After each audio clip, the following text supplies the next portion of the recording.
A Secretaria Nacional do Consumidor, a Senacom, aplicou mais de 70 milhões de reais em multas em 2024, priorizando áreas como saúde, energia e plataformas digitais. Cerca de 45 milhões de reais foram por violações ao Código de Defesa do Consumidor e 25 milhões de reais vieram de sanções no mercado de medicamentos.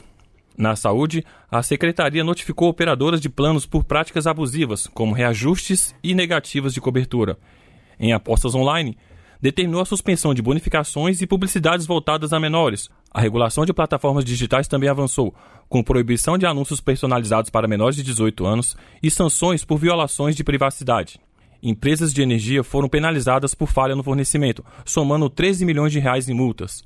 Além das fiscalizações, a Senacom investiu na capacitação do consumidor, promovendo cursos gratuitos em temas como educação financeira e direito das mulheres. O órgão também analisou mais de 280 projetos de lei e concluiu 644 processos administrativos, reforçando a proteção aos consumidores brasileiros. Da agência Rádio Gov em Brasília, Diego Freitas. Este ano, o FIES, Fundo de Financiamento Estudantil, terá 112.168 novas vagas.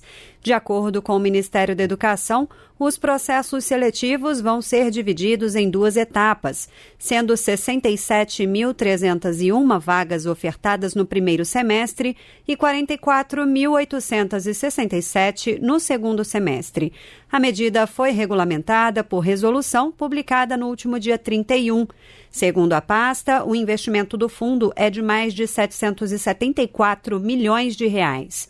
O FIES é um programa do Ministério da Educação que foi instituído em 2001 com o objetivo de conceder financiamento a estudantes de cursos de graduação em instituições de educação superior privadas. Desde 2018, o programa possibilita juros zero a quem mais precisa e uma escala de financiamento que varia conforme a renda familiar do candidato. Em 2024, o governo federal lançou o FIES Social. Ele reserva 50% das vagas a candidatos inscritos no Cadastro Único para Programas Sociais do governo federal, o CadÚnico, e com renda familiar per capita de até meio salário mínimo. Essa nova modalidade permite financiamento de até 100% dos encargos educacionais, além de reservar cotas para pretos, pardos, indígenas, quilombolas e pessoas com deficiência. Da agência Rádio Gov em Brasília, Ariane Póvoa. A Advocacia Geral da União fechou um acordo histórico que coloca fim às dívidas do Fundo de Garantia do Tempo de Serviço, o FGTS, da extinta Varig. A transação, celebrada entre a União e a massa falida da aviação aérea rio-grandense, vai beneficiar diretamente mais de 15 mil ex-funcionários da antiga empresa.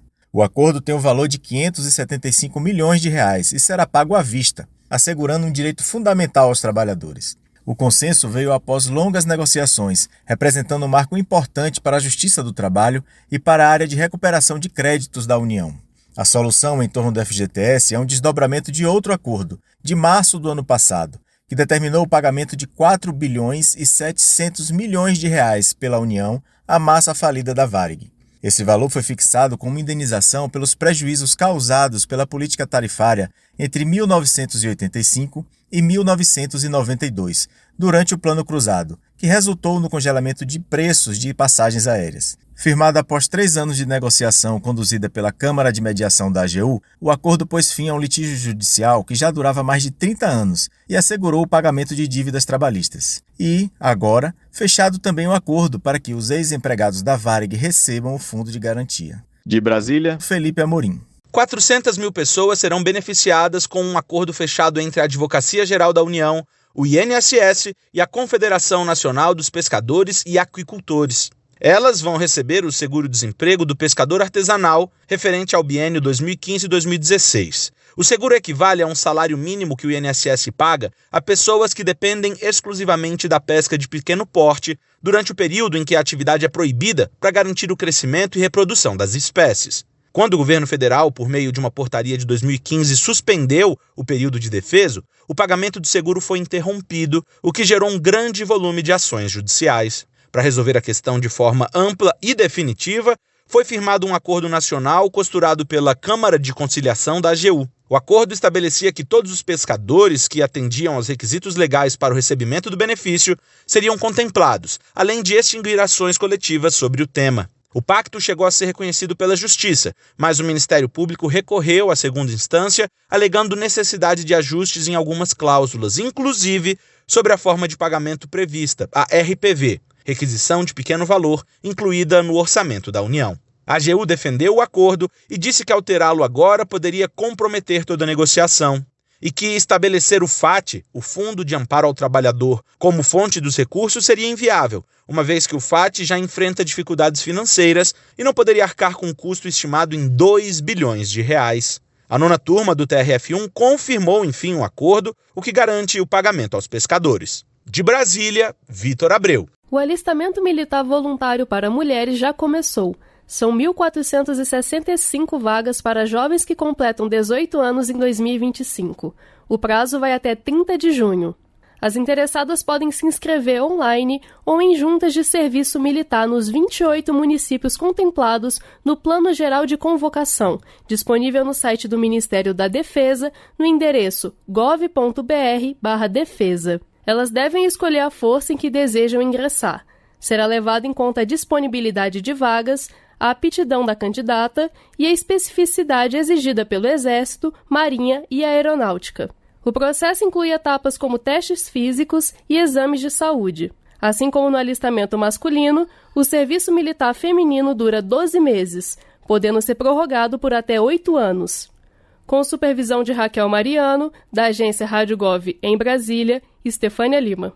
O governo brasileiro tem priorizado a participação nas mais importantes discussões globais e, para cumprir parte desse objetivo, quitou todas as dívidas internacionais, num valor de 1 bilhão e 900 milhões de reais. Com a quitação das obrigações financeiras, o Brasil garante a participação ativa nos principais fóruns globais e regionais, como explica a secretária de Assuntos Internacionais e Desenvolvimento do Ministério do Planejamento e Orçamento, Renata Amaral. O Brasil reforça a sua presença em mecanismos de paz, de segurança, de integração econômica e de desenvolvimento sustentável. Na área de meio ambiente, foram saudadas as contribuições à Convenção Quadro das Nações Unidas sobre Mudança do Clima, que realiza as COPs.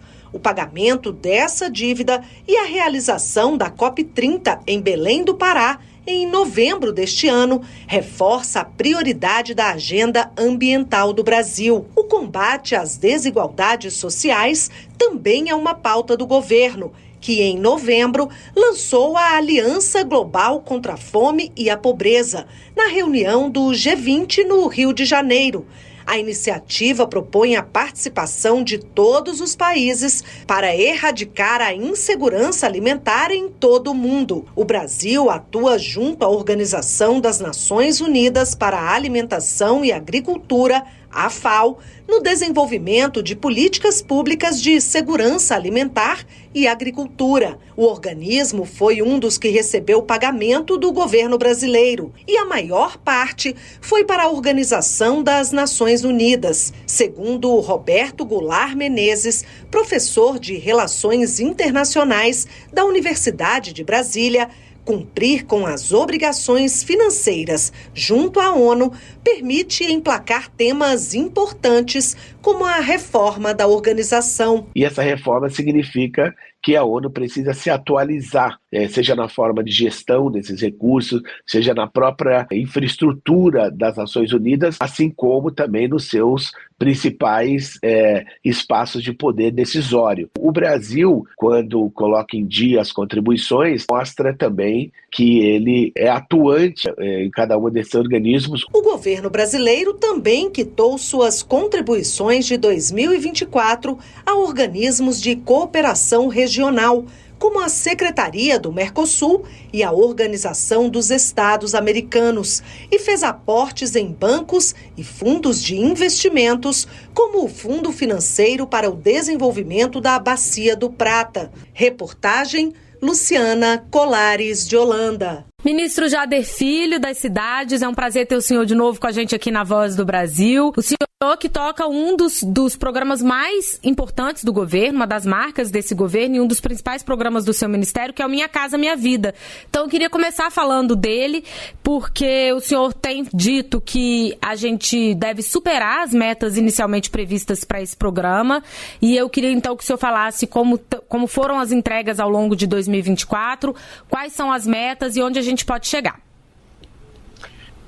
Primeiro eu quero saudar todos os ouvintes, os telespectadores, a você, Mariana, todos que fazem a Voz do Brasil, saudando esse programa que é tão importante para o Brasil, levando informação para os 4 cantos deste nosso continental país.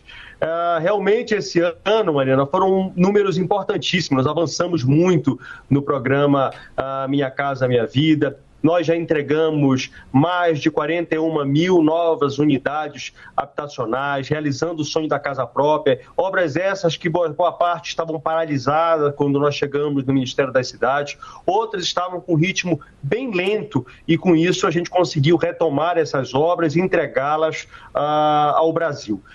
Fora disso, nós temos a retomada de obras que estavam paralisadas de mais de 44 mil novas unidades habitacionais, que devem ser, boa parte delas, entregues já em 2025. Também fizemos o início das novas contratações. Em contratos, Mariana, nós superamos muito a meta que nós tínhamos estabelecido para esse ano, que era nós chegarmos a 1 milhão, nós já chegamos vamos chegar no final do ano a 1.250.000 novas unidades. Nós superamos em 25%, em mais de 25% a meta estabelecida para o ano de 2024. Com isso, a gente avança nesse programa, que além da gente realizar o sonho da casa própria, a gente também gera emprego, gera renda e desenvolve o nosso país. Ministro, e o programa também ele passou por um aperfeiçoamento, né, ao longo do último ano e desse ano, um aperfeiçoamento no sentido de exigir que as moradias tenham mais urbanização, mais conforto. Queria que o senhor falasse então um pouco disso. O que as moradias do Minha Casa Minha Vida estão entregando? As novas, né, que começaram as construções agora, e algumas já que nós estamos pedindo, em parceria com as prefeituras, com o governo dos estados, para que a gente possa já vir com elas com bibliotecas, né?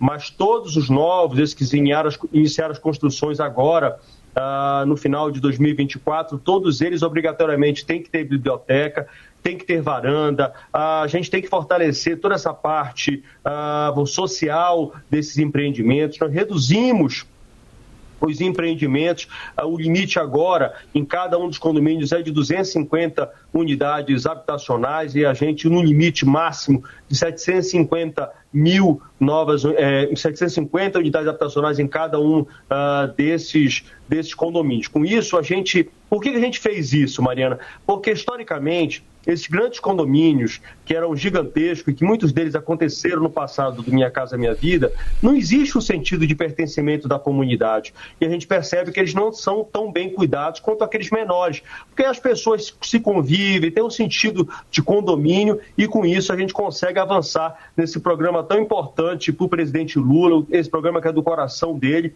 Nós fizemos diversas alterações para melhorar a vida das pessoas que vão morar nos novos Minha Casa Minha Vida. Ministro, o Minha Casa Minha Vida também, ele passou por uma adaptação com o Bota para Andar, né? Que é a retomada de obras paradas e vocês vêm também percorrendo vários estados justamente para dar continuidade a essas obras. Como é que está isso? Como é que foi isso ao longo do ano? Quantas dessas obras a gente já conseguiu retomar? Parte delas, nós tivemos 2 frentes, né, Mariana? Uma foi a retomada e a outra que foi a entrega para as pessoas através das prefeituras. Nós chegamos num número extraordinário, resolvemos a solução de cerca de 45 mil unidades dessas que estavam paralisadas, outras que estavam invadidas. Então, nós fizemos o processo estavam ocupadas. Então, nós avançamos nesse tema junto com as prefeituras, com os governos de estado.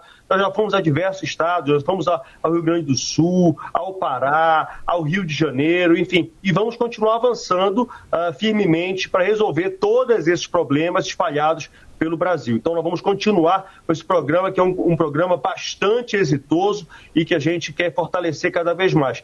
Inclusive levando ele, Mariana, não só para o Minha Casa Minha Vida, mas trazendo também essa experiência para dentro do PAC nas obras do Ministério das Cidades. Ministro, não tem como a gente fazer uma retrospectiva desse ano sem falar de um dos eventos mais importantes e trágicos que aconteceram, que foram as enchentes no Rio Grande do Sul. E o Ministério das Cidades teve uma atuação muito importante lá e continua tendo, agora, após o pior momento já ter passado, mas muita gente perdeu suas casas, né? Então eu queria que o senhor falasse também um pouco dessas ações, o que foi feito no Rio Grande do Sul e como Minha Casa Minha Vida também atuou por lá. Nós autorizamos, Mariana, a construção de 11.500 unidades habitacionais para diversos municípios, como Porto Alegre, para Canoas e tantos outros espalhados, Eldorado do Sul, outros municípios que estão espalhados pelo Rio Grande do Sul, para que nós possamos dar casa a essas famílias. Também para o Rio Grande do Sul, especialmente, nós criamos 2 novas modalidades exatamente só para atender o Rio Grande do Sul, né? E obviamente que isso vai servir para outros problemas que possam, e a gente torce que não aconteça, mas se vierem a acontecer, já estamos preparados para isso, que foi o Minha Casa Minha Vida Calamidades Rural, que não existia, só existia Minha Casa Minha Vida Calamidades Urbano, e também criamos a possibilidade de comprar imóveis prontos pelo Minha Casa Minha Vida, que também não existia, e essa possibilidade. Nós elevamos o valor, especialmente para o Rio Grande do Sul, esse valor foi elevado para R$200 mil, o teto deles, para que exatamente as famílias, para que as imobiliárias, para que as empresas que têm projetos no Rio Grande do Sul possam vender esses empreendimentos prontos e a gente possa dar o conforto de um lar para as famílias que perderam as suas casas nesse desastre horrível que aconteceu no Rio Grande do Sul. Além disso, nós estamos agora depositando no fundo, nos próximos dias, nós vamos depositar no fundo 6,5 bilhões de reais para as obras de drenagem, para as obras para a recuperação dos diques da região metropolitana, que com isso a gente possa dar segurança para que novos eventos como esse não venham se repetir no Rio Grande do Sul.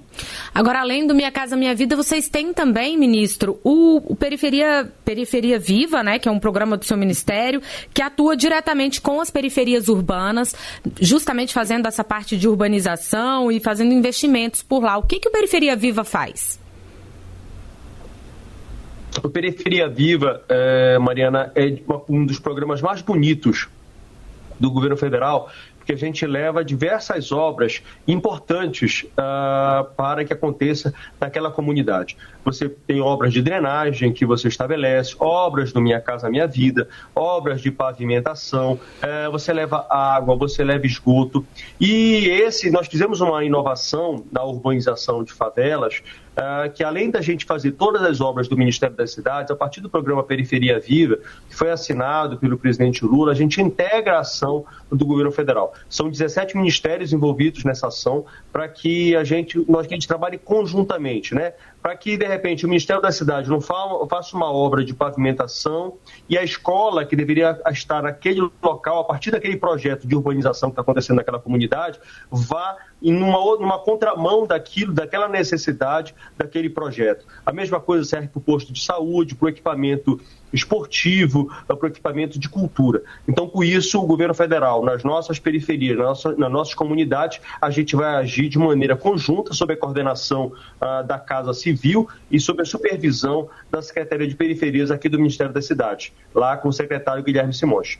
Agora, ministro, para encerrar, eu queria falar de um outro ponto aí que é muito importante nessa parte da dignidade, porque quando a gente fala das pessoas viverem nas cidades, a gente já falou aí sobre moradia, sobre urbanização dos seus bairros, mas a questão da mobilidade é muito importante também para o trabalhador, né? E o seu ministério vem atuando, investindo no financiamento de 5 mil veículos de ônibus elétricos, junto com os estados e os municípios, né? Como é que está funcionando esse programa?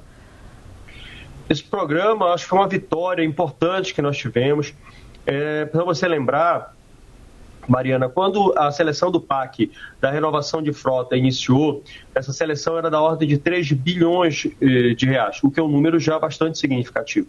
E nós, conversando com o presidente Lula, conversando com o ministro Rui Costa, nós conseguimos elevar essa seleção para 10 bilhões de reais. E conseguimos colocar todas as propostas, todas elas, seja sob o aspecto de trilhos, sob o aspecto dos ônibus elétricos, dos ônibus a Euro 6, que é o diesel, né, que é um diesel 18 vezes menos poluente. Com isso, a gente também ajuda muito na pauta da descarbonização do transporte público no Brasil. Nós estamos trazendo ônibus com Wi-Fi, com ar-condicionado, para dar mais qualidade de vida, também trabalhando diversas obras espalhadas pelo Brasil, de BRTs, de VLTs, para que a gente possa, como eu disse a você, dar mais qualidade de vida para a população das nossas cidades, para que elas não percam mais tanto tempo no trânsito, né? Que tem um transporte cada vez, vamos dizer assim, melhor. Fora disso, nós também estamos trabalhando a questão do reforço da indústria de metalurgia no Brasil. Esse reforço já está sendo sentido, inclusive, nas exportações de ônibus para outros países, isso reforçando a questão tecnológica, incentivando para que o Brasil, além de incentivar para que tenha um transporte público melhor, que a gente também possa desenvolver a indústria da metalurgia, que é tão importante para a geração de emprego e renda e melhorar as nossas divisas comerciais. Muito bem, ministro Jader Filho, das Cidades. Ministro, foi um prazer ter o senhor conosco ao longo desse ano aqui na Voz do Brasil e dessa vez, muito obrigada pela sua participação.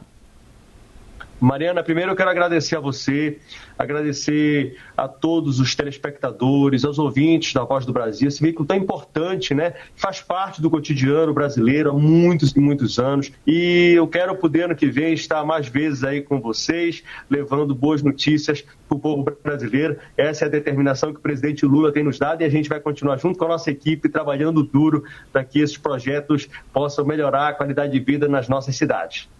O Brasil inicia 2025 com um mercado regulado de apostas de cota fixa. Desde 1º de janeiro, 66 empresas foram autorizadas pela Secretaria de Prêmios e Apostas do Ministério da Fazenda a operar nacionalmente. O processo de autorização exigiu o pagamento de 2 bilhões de reais em outorgas e o cumprimento de requisitos técnicos e financeiros.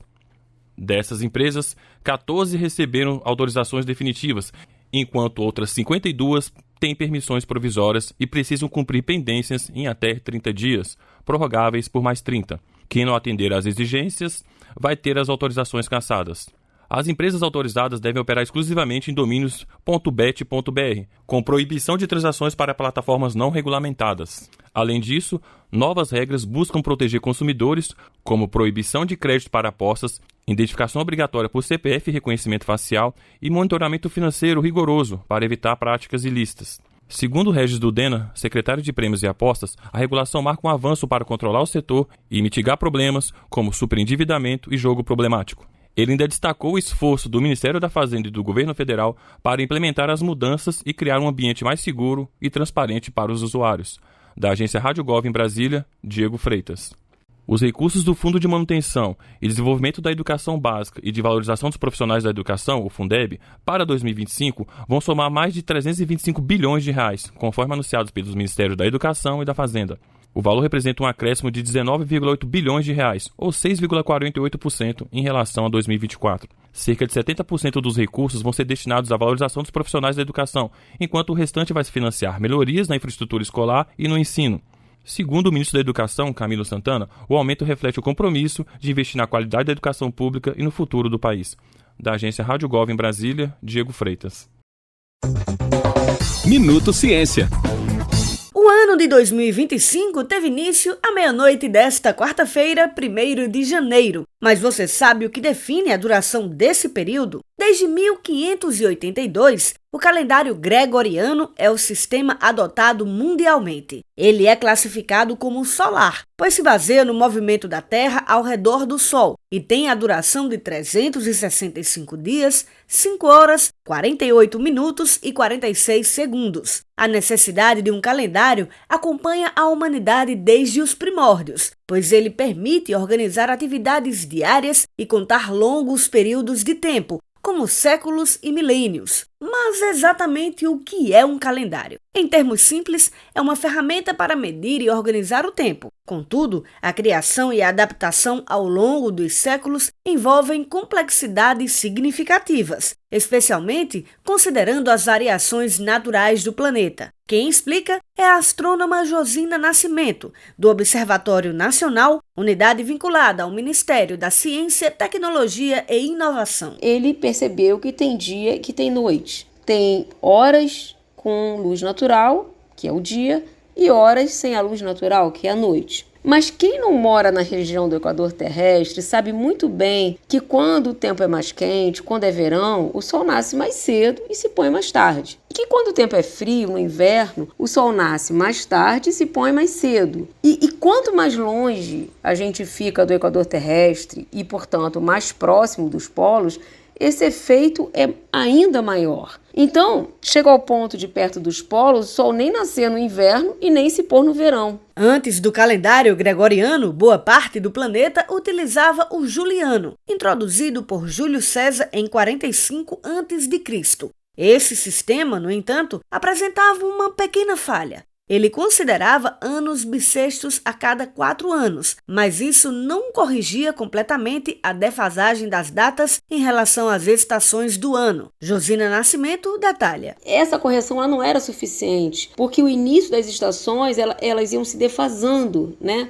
E aí, em 1582, foi feita uma outra correção. Sumiu-se com 10 dias do calendário para fazer o ajuste, né? E foi feita uma correção a mais, uma correção secular. Os séculos inteiros, eles só são bissextos se forem divisíveis por 400. Embora o calendário gregoriano seja o mais comum, outros sistemas ainda são utilizados em diferentes partes do mundo: judaico, islâmico, indiano, chinês e juliano, sendo esse último ainda utilizado por igrejas ortodoxas. Reportagem Mariana Leite. Minuto Ciência. Impulsionando debates sobre governança global inclusiva, inteligência artificial e financiamento para combater as mudanças do clima, entre outros, o Brasil assumiu a presidência do BRICS nesta quarta-feira, dia 1º de janeiro de 2025. O agrupamento formado por Brasil, Rússia, Índia, China e África do Sul, bem como outros membros recém-admitidos, Arábia Saudita, Egito, Emirados Árabes Unidos, Etiópia e Irã, representa um dos principais fóruns de articulação político-diplomática dos países do Sul Global, como foco da cooperação em diversas áreas. Sob o lema Fortalecendo a Cooperação do Sul Global por uma governança mais inclusiva e sustentável, a presidência brasileira vai atuar em 2 eixos principais: cooperação do Sul Global e a reforma da governança global. Está entre os objetivos do Fórum fortalecer a cooperação econômica, política e social entre os membros e o aumento da influência dos países do Sul Global na governança internacional, bem como impulsionar o desenvolvimento socioeconômico sustentável e promover a inclusão social nessas nações. Da agência Rádio Gov em Brasília, Gilson Santa Fé. A Secretaria Nacional do Consumidor, a Senacom, aplicou mais de 70 milhões de reais em multas em 2024, priorizando áreas como saúde, energia e plataformas digitais. Cerca de 45 milhões de reais foram por violações ao Código de Defesa do Consumidor e 25 milhões de reais vieram de sanções no mercado de medicamentos. Na saúde, a Secretaria notificou operadoras de planos por práticas abusivas, como reajustes e negativas de cobertura. Em apostas online, determinou a suspensão de bonificações e publicidades voltadas a menores. A regulação de plataformas digitais também avançou, com proibição de anúncios personalizados para menores de 18 anos e sanções por violações de privacidade. Empresas de energia foram penalizadas por falha no fornecimento, somando 13 milhões de reais em multas. Além das fiscalizações, a Senacom investiu na capacitação do consumidor, promovendo cursos gratuitos em temas como educação financeira e direito das mulheres. O órgão também analisou mais de 280 projetos de lei e concluiu 644 processos administrativos, reforçando a proteção aos consumidores brasileiros. Da agência Rádio Gov em Brasília, Diego Freitas.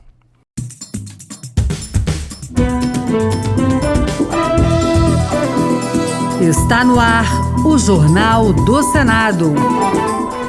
Eu sou Ricardo Nacaoca e estes são os destaques de hoje do Jornal do Senado que começa agora. Lei aprovada no Senado possibilitou a aprovação de salário mínimo acima da inflação em 2025. Lei de Diretrizes Orçamentárias para 2025 é sancionada com 35 vetos, entre eles a previsão de aumento do fundo partidário. Zequinha Marinho aposta na exportação de produtos com maior valor agregado após acordo Mercosul-União Europeia. Boa noite. O salário mínimo de 2025, fixado em decreto pelo governo no dia 30 de dezembro, será de R$ 1.518, 7,5% maior que o pago em 2024. O cálculo do valor feito pelo Executivo levou em conta uma lei aprovada no final do ano passado pelo Senado, que limita o reajuste entre 0,6% e 2,5% acima da inflação medida pelo INPC. Repórter Alexandre Campos. Durante a discussão do projeto que deu origem à nova regra de atualização do salário mínimo, o relator senador Rogério Carvalho, do PT de Sergipe, explicou que mesmo num cenário de retração da economia, o ganho real será de 0,6%. Todos os benefícios que serão concedidos ficarão atrelados ao salário mínimo. É o benefício da assistência social, da previdência social. O líder da oposição, senador Rogério Marinho, do PL do Rio Grande do Norte, disse que, se prevalecesse a forma de cálculo anterior, o aumento seria maior, o que mostra que o governo tem ciência de que armou uma armadilha para si mesmo, ao manter vinculado o valor de benefícios previdenciários e assistenciais ao do salário mínimo. O governo implementa uma ação e menos de um ano depois tem que recuar da ação. Mas não é recuar da ação no sentido de voltar ao leito originário, é de diminuir a velocidade do desastre. Então, se você estava correndo a 100 km em direção a uma parede, baixou para 50 km. A nova forma de cálculo do ganho real do salário mínimo acima da inflação será aplicada entre os anos de 2025 e 2030.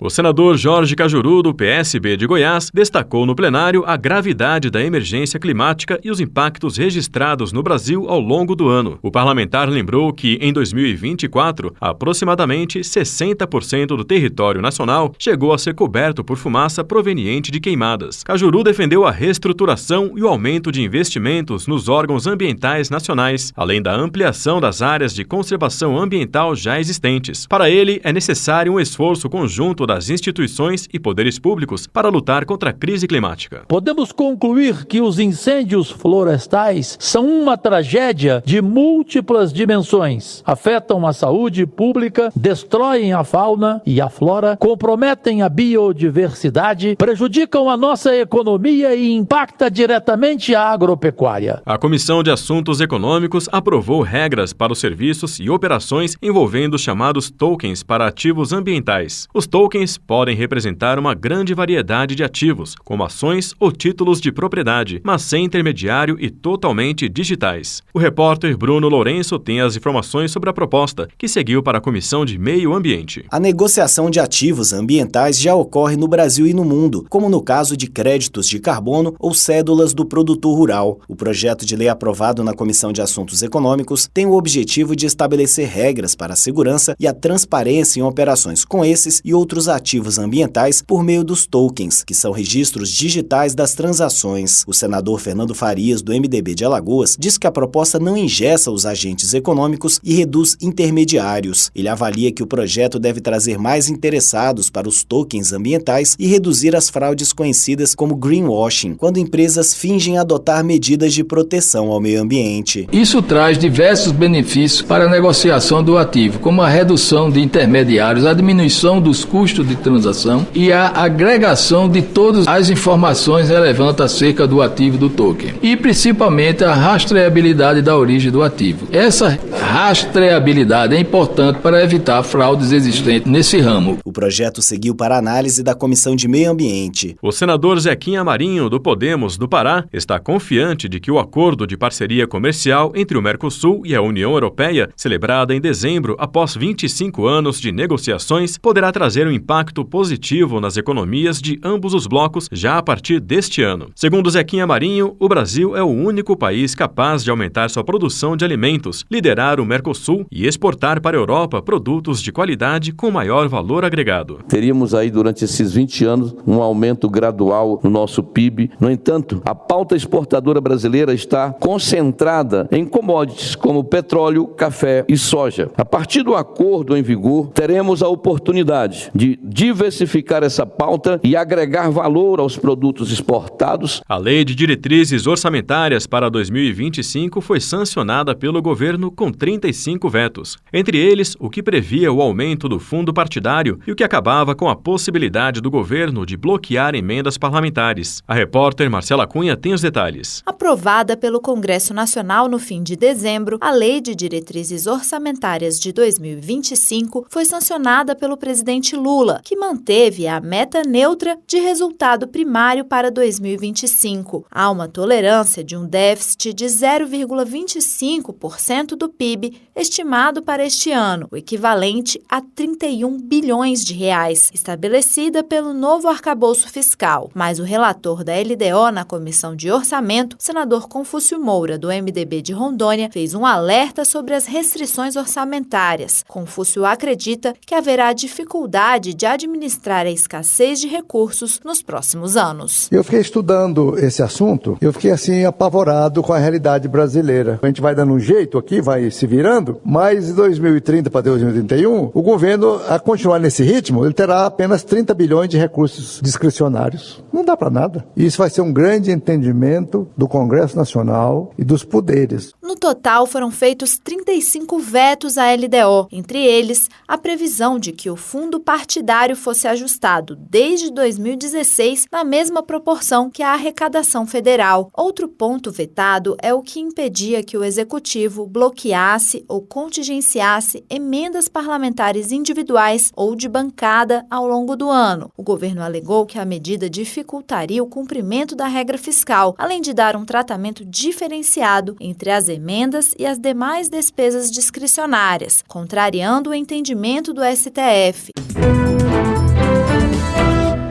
A Comissão de Assuntos Sociais deve analisar neste ano um projeto já aprovado na Comissão de Assuntos Econômicos que prevê a inclusão de atendimento nos planos de saúde para recém-nascidos com doenças ou malformações congênitas. A senadora Tereza Leitão, do PT de Pernambuco, afirmou que a lei dos planos de saúde nada fala acerca de restrição contratual em virtude de eventual lesão pré-existente do recém-nascido, o que gera insegurança jurídica e pode causar prejuízos para as famílias. De acordo com ela, o texto deixa claro que as empresas não poderão mais excluir eventuais doenças ou malformações congênitas de recém-nascidos da cobertura dos planos de saúde. Vale destacar também que, com a maior segurança de que seus filhos receberão atendimento adequado caso necessitem, os pais, mães ou responsáveis poderão dedicar-se às suas atividades com maior tranquilidade, o que pode contribuir para diminuir afastamentos, desligamentos e quedas de produtividade. A Comissão de Educação aprovou dezenas de projetos nesses 2 últimos anos, como a reforma do ensino médio e o novo Plano Nacional de Educação. Para o presidente do colegiado, o trabalho reflete o compromisso com a avaliação e implementação de políticas que impactam a formação e o desenvolvimento do país. A reportagem é de Paulo Barreira. Nos últimos 2 anos, a Comissão de Educação do Senado analisou 528 propostas e 209 projetos, como a reforma do novo ensino médio e o Plano Nacional de Educação. Nas mais de 100 audiências públicas, o colegiado debateu temas como a alfabetização, inclusão de pessoas com deficiência e saúde mental nas escolas, com representantes do governo e da sociedade. O presidente da comissão, senador Flávio Arnes, do PSB do Paraná, destacou o equilíbrio e o diálogo nesse último biênio. Chego muito feliz ao final desses 2 anos, porque eu penso que houve um equilíbrio, um diálogo, entendimento, as pessoas participaram, discutiram, e isso foi muito importante. Esses números são reflexo do nosso compromisso como comissão com as áreas da educação e da cultura no nosso país. Em 2025, o foco será consolidar os avanços já alcançados, especialmente com a implementação do novo Plano Nacional de Educação e debater melhorias no ensino em tempo integral e expandir a conectividade nas escolas públicas.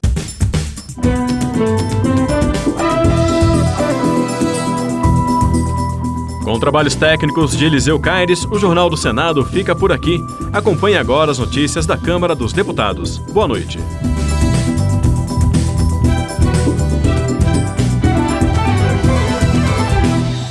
Fique agora com o Boletim.leg.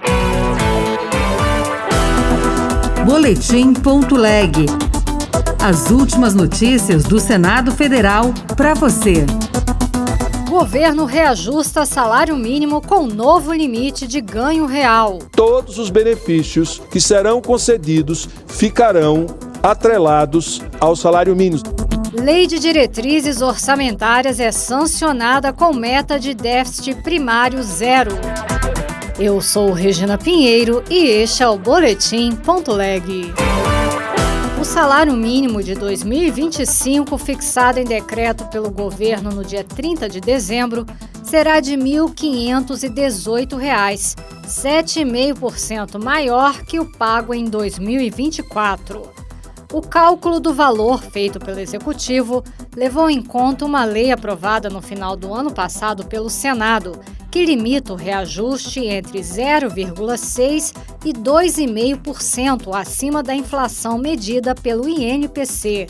Repórter Alexandre Campos. Durante a discussão do projeto que deu origem à nova regra de atualização do salário mínimo, o relator, senador Rogério Carvalho, do PT de Sergipe, explicou que mesmo num cenário de retração da economia, o ganho real será de 0,6%. Todos os benefícios que serão concedidos ficarão atrelados ao salário mínimo. É o benefício da assistência social, da previdência social. O líder da oposição, senador Rogério Marinho, do PL do Rio Grande do Norte, disse que, se prevalecesse a forma de cálculo anterior, o aumento seria maior, o que mostra que o governo tem ciência de que armou uma armadilha para si mesmo, ao manter vinculado o valor de benefícios previdenciários e assistenciais ao do salário mínimo. O governo implementa uma ação e menos de um ano depois tem que recuar da ação. Mas não é recuar da ação no sentido de voltar ao leito originário, é de diminuir a velocidade do desastre. A nova forma de cálculo do ganho real do salário mínimo acima da inflação será aplicada entre os anos de 2025 e 2030.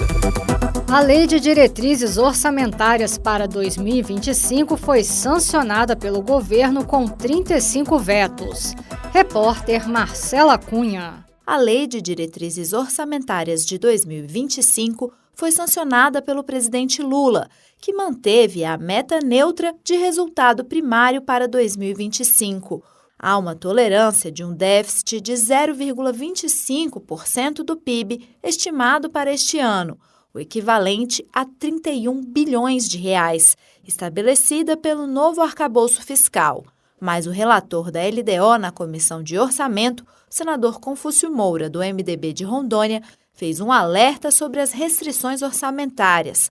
Confúcio acredita que haverá dificuldade de administrar a escassez de recursos nos próximos anos. De 2030 para 2031, o governo, a continuar nesse ritmo, ele terá apenas 30 bilhões de recursos discricionários. Não dá para nada. No total, foram feitos 35 vetos à LDO. Entre eles, a previsão de que o fundo partidário fosse ajustado desde 2016 na mesma proporção que a arrecadação federal. Outro ponto vetado é o que impedia que o Executivo bloqueasse ou contingenciasse emendas parlamentares individuais ou de bancada ao longo do ano. O governo alegou que a medida dificultaria o cumprimento da regra fiscal, além de dar um tratamento diferenciado entre as emendas e as demais despesas discricionárias, contrariando o entendimento do STF. O presidente Lula também sancionou a lei que trata da Política Nacional de Cuidados, que define direitos dos pacientes e dos trabalhadores. Repórter Paulo Barreira.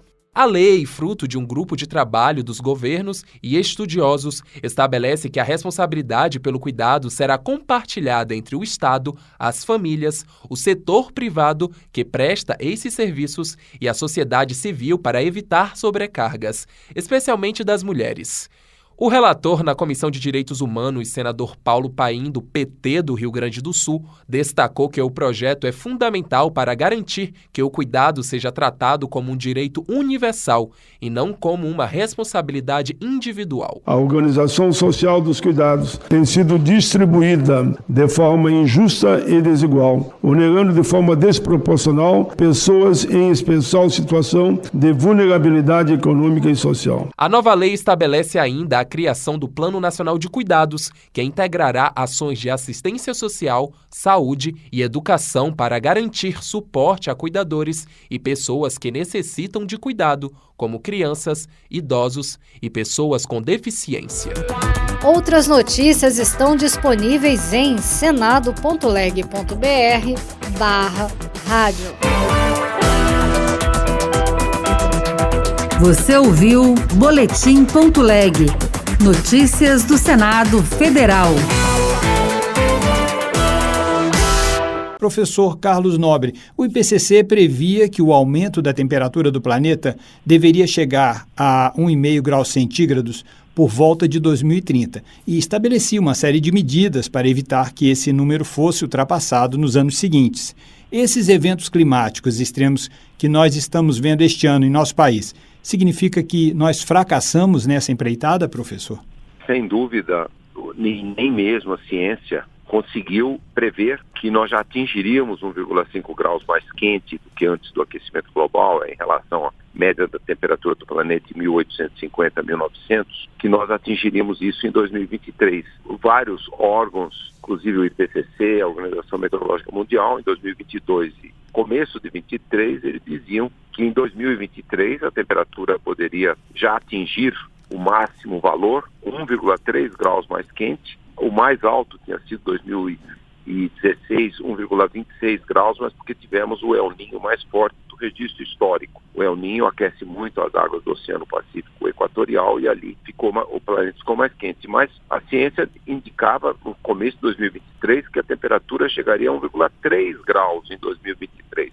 E aí surpreendeu a todos que a temperatura a partir de junho de 2023, ela passou de 1,5 graus, ela ficou o resto de 2023 acima e continuou acima de 1,5 graus em 2024. O El Niño sumiu, terminou em maio desse ano. Agosto foi o mês que bateu todos os recordes, acima de 1,5 graus.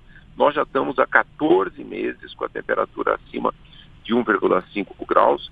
Bateu todos os recordes, a temperatura só foi desse nível, nós temos que ir no último período interglacial, cerca de 120 a 130 mil anos atrás. Nunca os oceanos estiveram tão quentes, nem mesmo a ciência conseguiu prever que a temperatura iria explodir. Ela aqueceu em 2023 0,2 graus a mais do que a ciência vinha dizendo lá em 2022, 2023, que o IPCC diz. Também houve um crescimento enorme dos eventos extremos, ondas de calor, chuvas intensas, extremas, prolongadas e também as secas, né? Isso no mundo inteiro e também no Brasil. Então esse é um enorme desafio de ver como seria difícil a adaptação já para esses eventos extremos. Mas as emissões dos gases, infelizmente, continuam a crescer. Se o senhor fosse explicar de forma bem didática para os nossos ouvintes, sobretudo aqueles mais leigos nesse assunto, o que está acontecendo nesse momento com o planeta?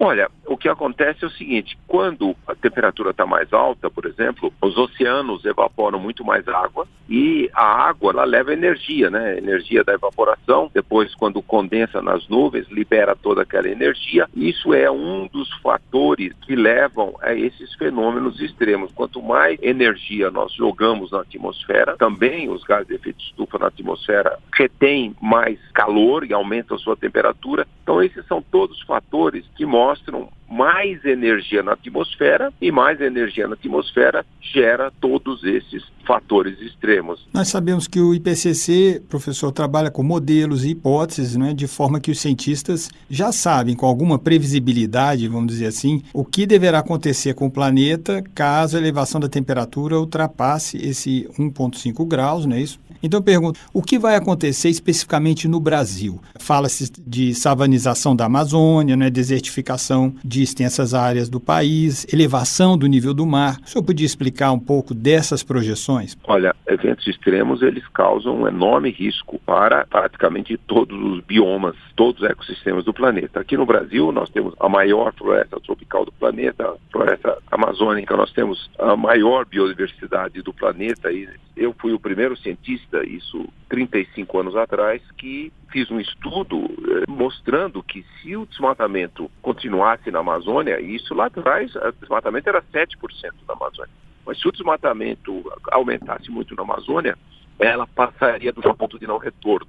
É quando todo o sul da Amazônia, o clima ali ficaria um clima do Cerrado, não ficaria mais o clima da Amazônia. Teria uma estação seca de 6 meses e é muito longa, a floresta tropical não se mantém. O que nós estamos vendo hoje é que todo o sul da Amazônia está na beira desse ponto de não retorno. A estação seca ali está 4 a 5 semanas mais longa em 40 anos, 1 semana por década, está mais quente, recicla muito menos água, porque ali floresta foi muito desmatado, substituído por pastagem, que recicla muito menos água. E muito preocupante é que nós estamos vendo a caatinga do nordeste do Brasil está entrando no Cerrado, ali no oeste da Bahia, Maranhão, Piauí, já aumentou 200 mil quilômetros de área de caatinga, que era de Cerrado. Quer dizer, o Cerrado está indo para uma direção de virar semiárido, uma boa parte do Cerrado. E lá na Caatinga, o norte da Bahia, a chuva já diminuiu tanto ali, que se continuar assim, vão virar semideserto. Se isso acontecer em 30, 50 anos, a gente vai jogar uma quantidade gigantesca de gás carbônico na atmosfera, que está armazenado na floresta, está armazenado no solo embaixo da floresta, e com isso se torna totalmente impossível manter a temperatura abaixo de 1,5 graus. O planeta inteiro tem mais de 20 pontos de não retorno. Esse dos biomas brasileiros é um deles. Um outro muito preocupante, o solo do norte da Sibéria, do norte do Canadá e do Alasca, os solos sempre estiveram congelados. Eles armazenaram uma grande quantidade de gás carbônico e metano, um poderoso gás do efeito estufa, metano. E já começou a descongelar essa região, que tem o nome permafrost, permanentemente congelado o solo. E se a temperatura passar de 2 graus, a gente já vai perder grande parte dos gases de efeito estufa que foram congelados ali, o gás carbônico, o metano, uma quantidade gigantesca. Se passar de 2 graus, chegar a 2,5 graus, nós vamos perder mais de 200 bilhões de toneladas lá do permafrost e vamos perder os nossos biomas aqui no Brasil. Professor, vou fazer aqui então um exercício, a gente saindo dessa visão do global para o local, nesse momento em que nos aproximamos das eleições municipais. Que conselho o senhor daria para o eleitor, levando em conta os impactos da mudança do clima, que a gente já está vendo de forma muito significativa na vida dos brasileiros, né? É muito importante os brasileiros todos entenderem o papel em democracias como a nossa de não eleger políticos negacionistas. É o que hoje se chama o crescimento perigosíssimo no mundo dos políticos populistas, né? Como, por exemplo, o ex-presidente Trump, agora candidato lá de novo nos Estados Unidos, são políticos que levam enorme risco. Eles são negacionistas de mudanças climáticas, eles ficam ignorando completamente o que está acontecendo e eles ficam dizendo que há soluções, que não precisa se preocupar. Então, eu recomendo a todos os brasileiros, independente se é uma pessoa que vota em políticos de direita, de centro ou de esquerda, não votem em políticos populistas, políticos negacionistas dos riscos, políticos que não irão fazer o Brasil rapidamente buscar se adaptar cada vez mais a tudo de mudança climática.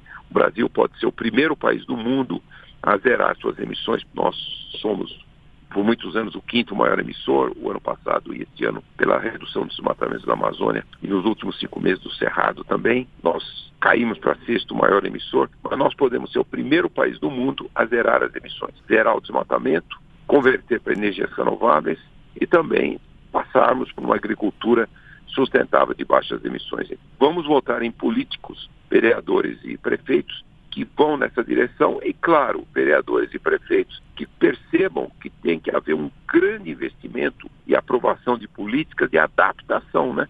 Nós estamos muito pouco adaptados a esses extremos climáticos. Se formos pensar em termos de atuação dos prefeitos e vereadores que serão eleitos, né, nós sabemos que daqui a um ano o país deverá ter um Plano Nacional de Adaptação às Mudanças do Clima. É o que prevê a Lei 14.904, sancionada agora no final de junho. E este plano deverá estabelecer os prazos para a elaboração de planos estaduais e municipais. E a lei determina também que deve ser dada prioridade aos municípios mais vulneráveis.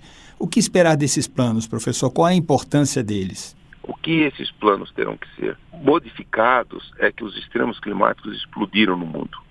Então, nós não temos mais tempo, nós estamos super atrasados em tornar a população brasileira resiliente aos eventos extremos, proteger a nossa máxima biodiversidade do planeta. Bom, professor Carlos Nobre, eu agradeço a sua disposição em nos atender, trazendo esses esclarecimentos para os nossos ouvintes, sobretudo aqueles que são eleitores e irão às urnas no dia 6 de outubro, para escolher prefeitos e vereadores em todo o país. Eu que agradeço a oportunidade e deixo falar uma palavra final também. Vamos ser o primeiro país do mundo de altas emissões a zerar as nossas emissões. Podemos sim. Vamos zerar o desmatamento, a degradação, o fogo, vamos acelerar a transição energética e aí caminhar também numa direção de uma agricultura e uma pecuária com menos emissões. Vamos zerar nossas emissões até 2040. Primeiro país do mundo. Fique agora com o Boletim.leg. Boletim.leg. As últimas notícias do Senado Federal para você. Senado aprovou mais de 1.000 propostas em 2024. O importante é observar exatamente o teor, a qualidade do que nós discutimos e do que nós aprovamos. Você identificará, desde a principal delas, que foi a reforma tributária com a sua devida regulamentação. E em 2025, o Senado pode votar proposta contra os chamados supersalários pagos a algumas categorias do serviço público, incluindo políticos. Eu sou Ricardo Nakaoka e este é o Boletim.leg. Senadores destacam a aprovação de mais de 1.000 propostas em 2024, que foi um ano que contou com semanas de esforço concentrado devido às eleições municipais. Na lista dos projetos estão a regulamentação da reforma tributária e da inteligência artificial, o pacote de corte de gastos do governo e a criação do mercado de carbono. Repórter Érica Christian. O Senado aprovou 1.197 propostas em 2024. Foram 408 projetos de lei, 389 requerimentos, 272 projetos de decretos legislativos, 56 projetos de resolução, 17 projetos de lei complementar, 11 medidas provisórias e 7 propostas de emenda à Constituição. A área de infraestrutura lidera com 243 votações. Em seguida estão a social, com 133, econômica, com 147, educação, com 37, meio ambiente, com 33, saúde, com 27, empreendedorismo, com 23, relações internacionais, com 21, mulheres, com 16, segurança pública, com 11 e esporte, com 10.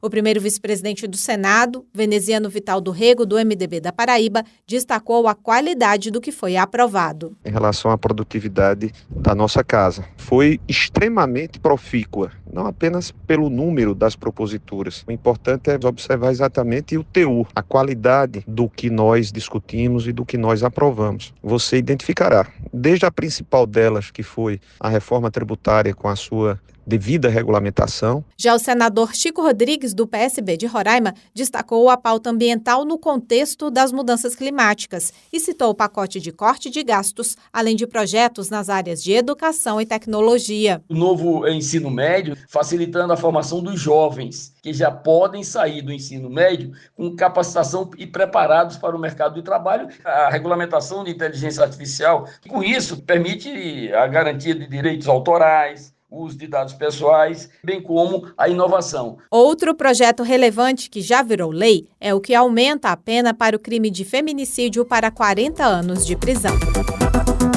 E em 2025, o Senado pode votar proposta que pode acabar com os chamados supersalários, pagos a algumas categorias do serviço público, incluindo políticos. A ideia da proposta é fazer com que a soma de auxílios, benefícios e salários não ultrapasse o teto do funcionalismo. Repórter Alexandre Campos. De autoria do senador Cleitinho, do Republicanos de Minas Gerais, a PEC define que a remuneração mensal dos servidores da União, somada a qualquer outro benefício ou auxílio de caráter indenizatório ou não, como pensão, vantagem pessoal ou vencimento de outro cargo acumulável, não poderá ultrapassar o teto constitucional, que é o salário dos ministros do Supremo Tribunal Federal, ou pouco mais de R$ 44 mil.